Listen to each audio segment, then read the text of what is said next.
متشکرم. باش حسین مسئول چوب آوری. نه توبه نه اگر خرید بدش کنید نیاز آموزش چیکار کنیم؟ راوی نباید اینجوری باشه، باید صاف چطوری باشه.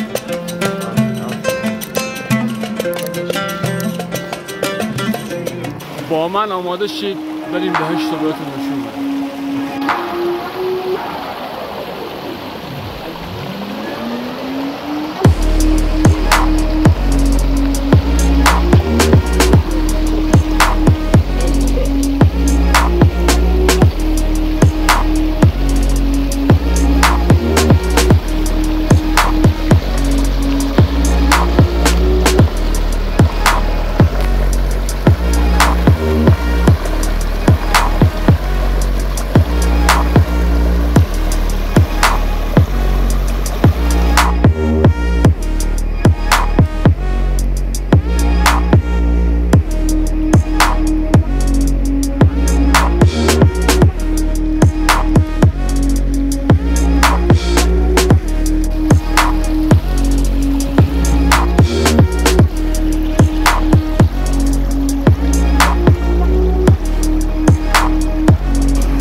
اینا شبیه خاکه ولی اینا خاک نیست، اینا برف. بچه اینا همون بالا اینا همه برف.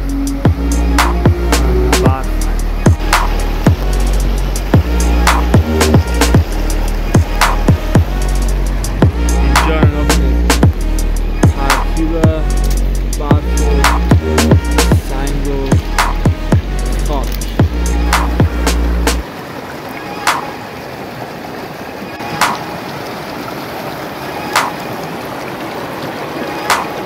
اون بالا همش اینجوری.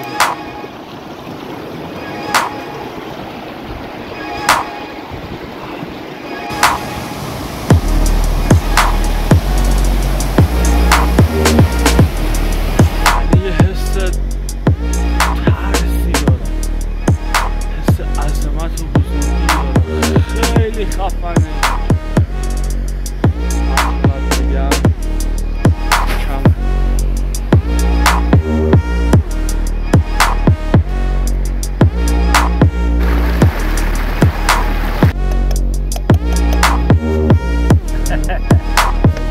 حسین املت مرد درست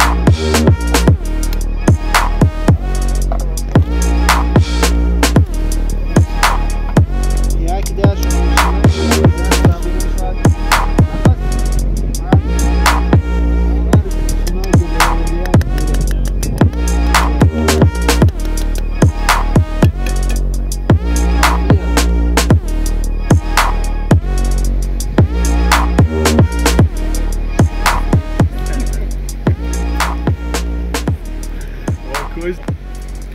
به به. واقعا ممنون آقا حسینیم که حواسش نه تنها میریزه بلکه آشغال اضافی هم میسوزونه. وقتی میاید کوه حواستون باشه مشتی ها. بابا ما اینجا داریم زحمت میکشیم. یه شاق دریاچه رو جمع کردیم ولی خیلی خراب کردیم. آقای خادمی مرسی. دست در نکن. دست خود در نکن عزیزم. حافظ طبیعتی.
سلام اومد.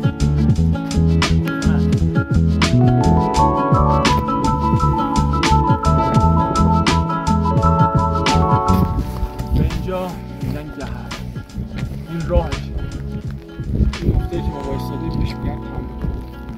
مسیرش به ظاهر یکم ترسناکه واسه کسایی که به خودشون ایمان ندارن، واسه کسایی که میترسن.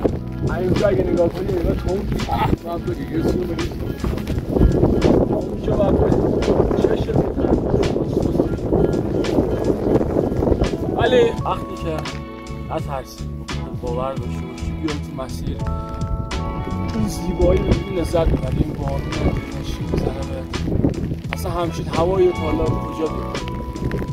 یکی از بزرگترین لذت‌های جهان اینه که داخل این هوا، داخل این بارون نمنم بیای کوهنوردی و تک